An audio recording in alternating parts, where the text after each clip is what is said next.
Let me plug this in.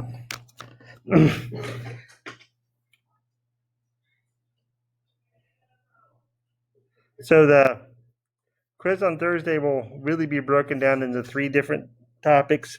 You have the free body diagrams, which we'll go over in a little bit.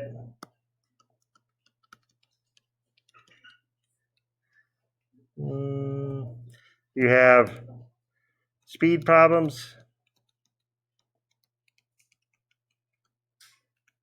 and you have the graphs like this, like what we're doing here. Okay, so really those are the 3 big aspects when you're reviewing. Make sure you look at all 3 of those things.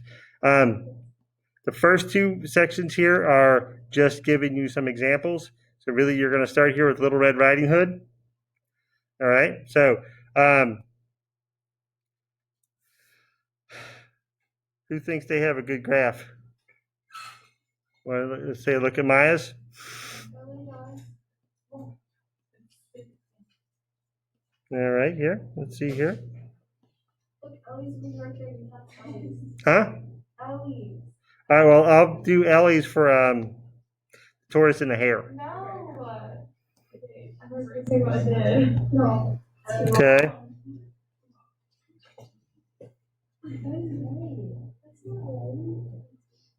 Here it comes up. Oh, come on.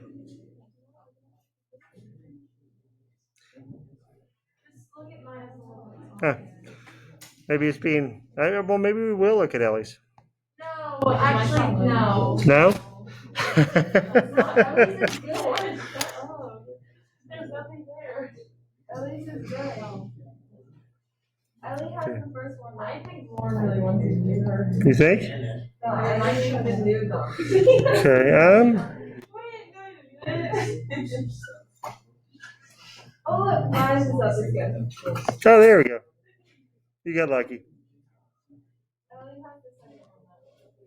Okay, so said Little Red Riding Hood set out for her grandmother's cottage, walking at a good pace. Okay, so the first one, walking at a good pace, right? Now notice on these it doesn't say like numbers, comparatively even. It's just sort of generally good pace, not good pace, slow, whatever. It's fine. So there's not an exact slope that you're doing, right? But a good pace certainly would not be like down there by the x-axis or something. So it's kind of a guesstimate, but nothing too bad. Okay. So she stops briefly to talk to the wolf. Good. All right. And then she walks a bit slower because they were talking as they walked to the wildflowers. Right. Okay. So then she stops to pick the flowers here. And then says, "Oh no, I'm late," and then goes really fast. Looks beautiful. I like it. Okay. So again, the goal here, other than the silly stories or whatever, is to make sure that you understand what the different types of lines on the graph mean and what they're telling you about the movement. All right. So you should be able to look at that and say, okay, without all the words there, and just say, okay, it's at rest in these positions. It's moving slowly in this one, moving faster in this one. Those sorts of things. All right. Now, the speed and time, which I said, we're not too worried about, but she did get the idea correct, though, because you see how you're walking, and then speed versus time. If you're at rest, that means it's always going to be all the way down here, because this is where the 0 speed would be. Right there, the origin. All right? But that's an example of what it looked like. Again, on Monday, I guess it would be. That's really what we're going to get into, is looking at the acceleration and the speed versus time graphs. Okay? Very good. Now, who did we say had a good tour? You're just wasting your time. I'm warning you. You're just wasting your time. I told you. My graph should be. You can do the. All right, No, Lauren. There, she has to go. You can do the other stuff, just the next one. All right, well, let's do it here with on Ellie's sheet. because this one has something that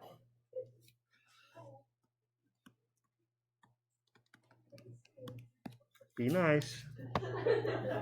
Now, this one has something that you have to pay attention to. Remember, the words matter. What does a combined start-finish line mean? Oh, come on. Anybody cross-country runners in here, track runners? What? Like a circle, right? Either way, wherever you started is where you're supposed to finish. All right? So that means that, and this is where probably most of you will have mistakes on your graph, that means that the position that you start out at has to be the same position that you finish. It's not going to be the same time. Time moves forward constantly. But, for instance, if you start at the 0 position, then your graph should finish down here as well. Right? Because the same position, start and finish.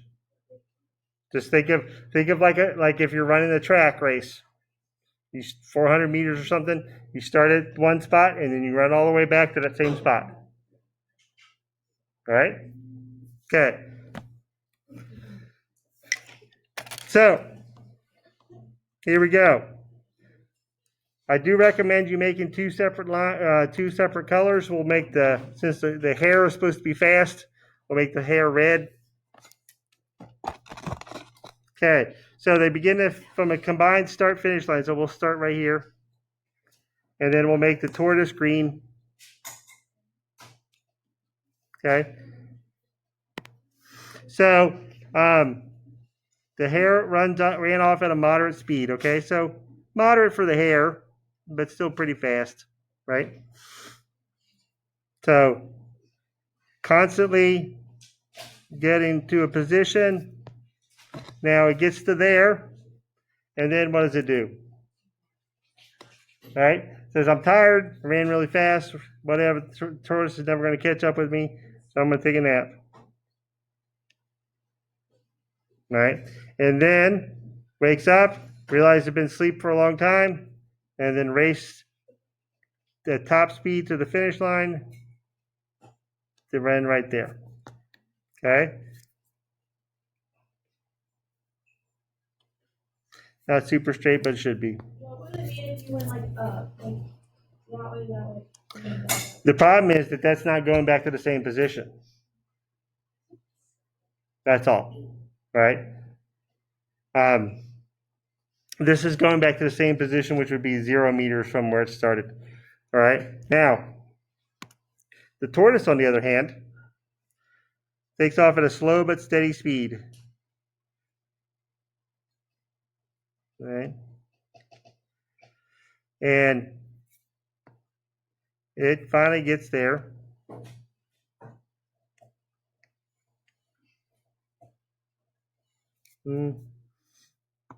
Maybe that's too much. Hold on. See, I gotta make an adjustment here because of something that happens in the story. Because we know that the tortoise wins, right?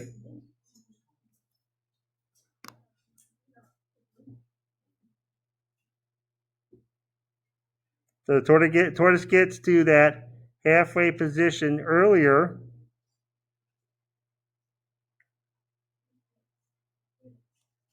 But then finishes faster than the hare. Sorry, I'm being a little bit of a perfectionist here, but at roughly the same speed. But you see down there, oh, shoot.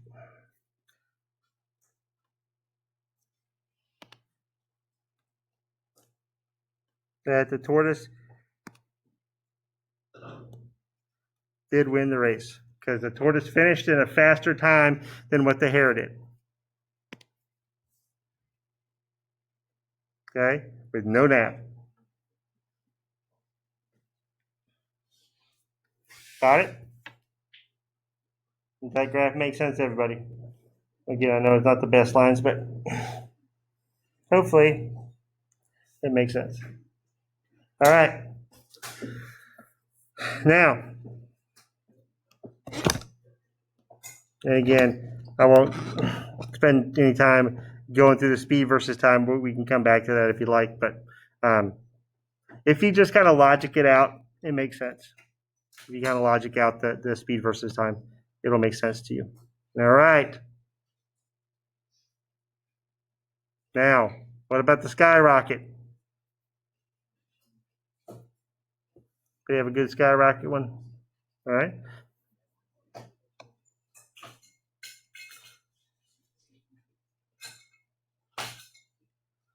All right. So, are you Aiden? Yeah. Okay.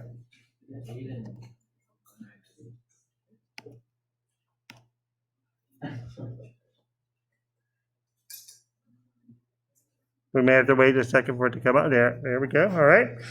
Now,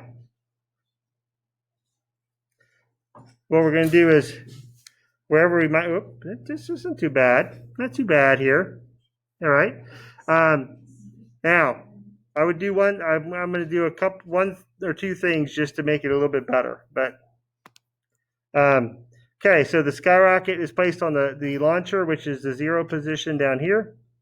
Rocket motor burned and the rocket flew up faster and faster. Now, since it's changing speed, what would I like to see with this line? Yeah, see it like curve, right? Because remember, the curving line tells you that it's changing the speed. So I would just make this line a bit curved. Like that. Okay? Eventually it's started to slow, so the curve does even out, and then, just like what Aiden has written, it kind of stops up at the top. Now, you may not notice this, but if you have an object and you throw it up in the air, if you had like split-second photography, at the very top there, it stops. It has to, right? Because it's going at a certain speed and it slows down, stops, and then it falls. Okay, whenever you throw anything up in the air, that's what it does. So the rocket does the same thing. It goes fast up, slows, stops at the very top, and then falls. It's like the hand of God comes down, catches it, and then drops it. All right? That's when gravity wins. Now. How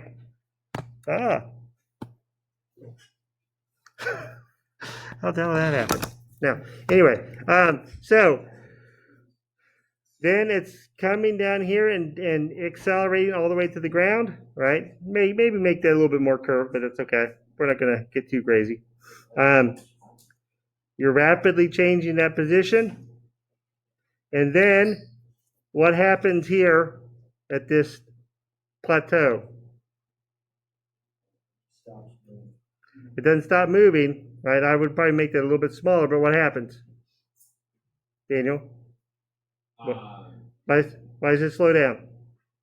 Because the parachute. Right. That's what the parachute's for. The parachute pops out, slows it down so that it doesn't smash into the ground.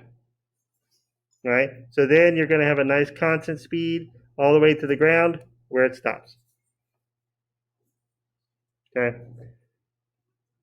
Again, just taking the pieces bit by bit and making sure that you can see what each interval means.